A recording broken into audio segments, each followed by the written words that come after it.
Okay, we're back. So, took me a half hour to get this apart. Here, gotta take your sway brace link off, tie rod end, pull your drive shaft again, maybe do it again, lower ball joint, gotta pull your brakes off, hang that so you're not hurting that. You got to undo your nuts holding that together. And then, of course, your infamous anti-skid cable. And then you got three nuts up top. And that takes care of that. Now, what I did, because there's so much tension down here, I'm trying to keep from breaking that, screwing up that boot again like I did the last time.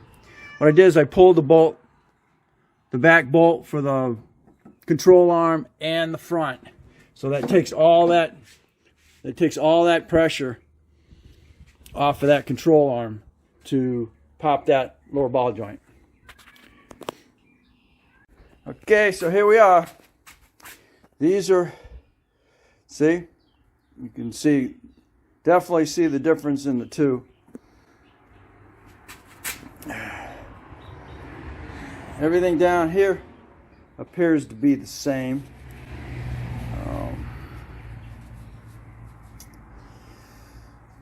But when you come up here, it's not. The only thing you could really do is just swap out springs on this.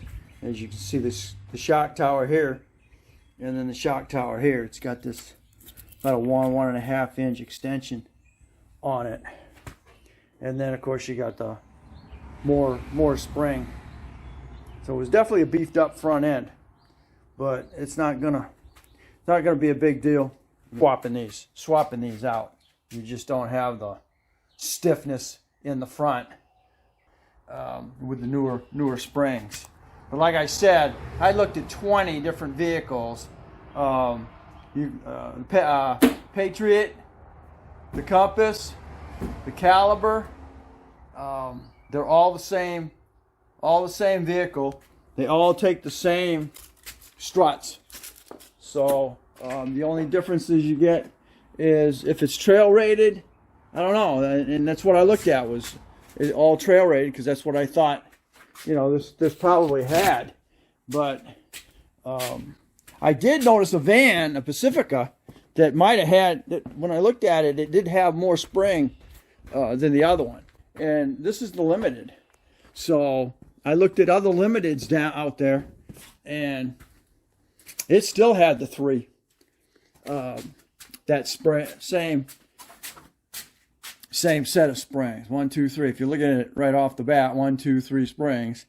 And the other's got 1, 2, 3, 4 springs. So that's where we're at. It took me 45 minutes to get that off of there. All right, we're back. And you're looking at my Osmo. Battery died on it. So I've just installed the new upper on the shock tower, and we're getting the new strut in as we speak. I gotta jack it up, get it installed. Okay, so where we're at, got my sway bar link connected. I torqued my lower, that's where I torqued my drive shaft, 180. I've got to put a Carter key through there. I'll be putting my tie rod end on here in a minute. I've got to get my rotor and go ahead and put the caliper on there. All right, we can pretty much shut this down. Everything's torqued, everything's Carter keyed. Put the tires on here, and we will be done. Tire back on, and hopefully I won't have any more noises up front. Of course, she's going to be level because of the fact that it has the matching strut on the other side, and we'll be all done. And again, what I did is I went and loosened that bolt there. This this bolt up in here. This little bolt right here, and that bolt right there.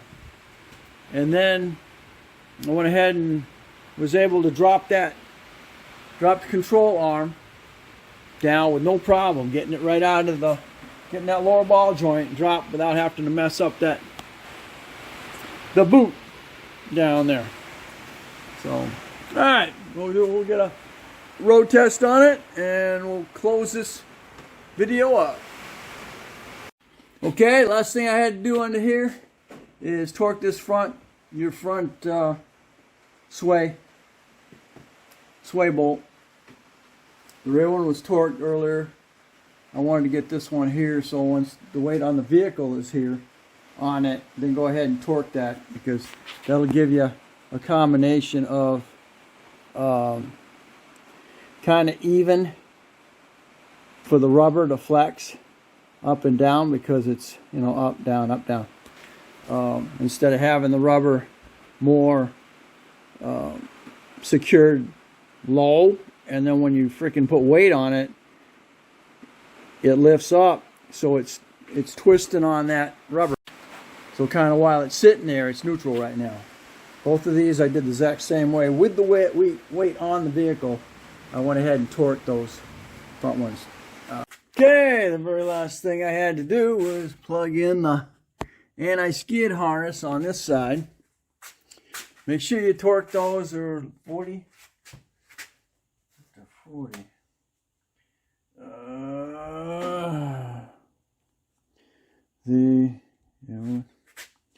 Stabilizer, strut to steering knuckle, yep. Damper, nut, strut, upper mounts, 36 foot-pounds. That ain't much at all. So, next what we're going to do is start it up, make sure I got in a skid on this side over here.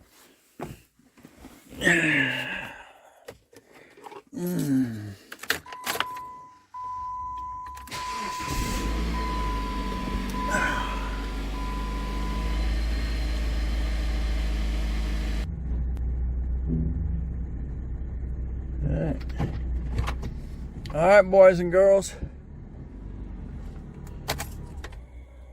Awesome. Awesome.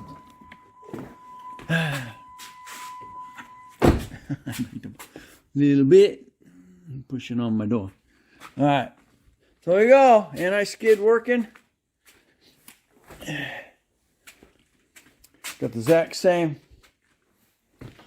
We have the exact same strut, because the struts came off the same vehicle. So anyway, we'll find out when I take it on a test ride and see where my steering wheel sits now. It's a continuous evolution on this 08 Jeep. Well, now I've got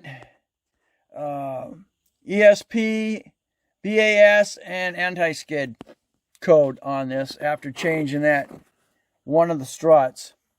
So I got to look and see which one it is. I'll turn things right side here. All right. So there you go. Those are what you get when one of your anti-skids is not working. I still have a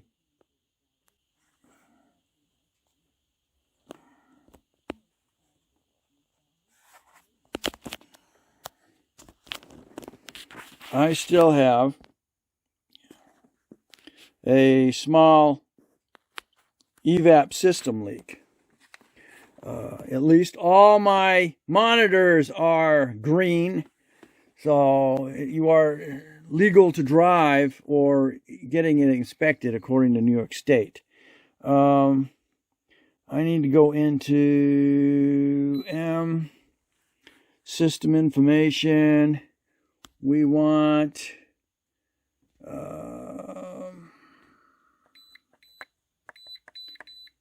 I need to go to cycle firmware. I'm in the wrong area. Yeah, I'm in the wrong area.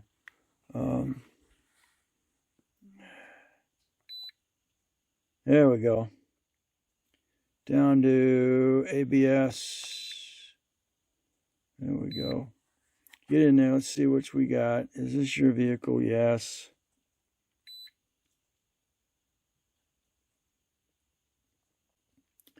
Let's see. One moment.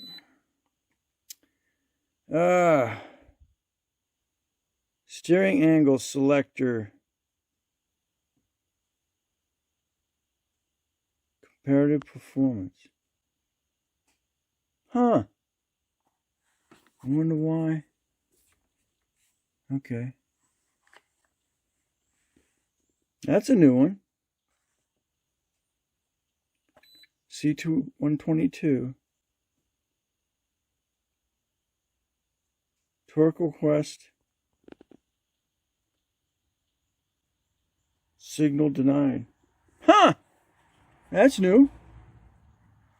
That's totally new. So I got to get into that steering angle sensor comparative performance. No kidding. All right. Well, we'll have to check on that. Because I know when I'm going down the road, my steering wheel is, you know, cocked or left. So we'll have to check on that. All right. Thanks for watching. Don't forget to comment, subscribe, definitely share.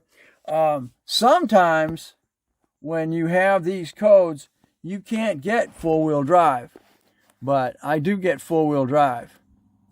So it's got nothing to do with actual the ABS sensors on the wheels.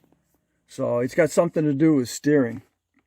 All right, so we'll get back. Thanks for watching. Don't forget to comment, subscribe, definitely share. You'll catch me on Dana Crosby's Garage. And this is the 08 Jeep Compass.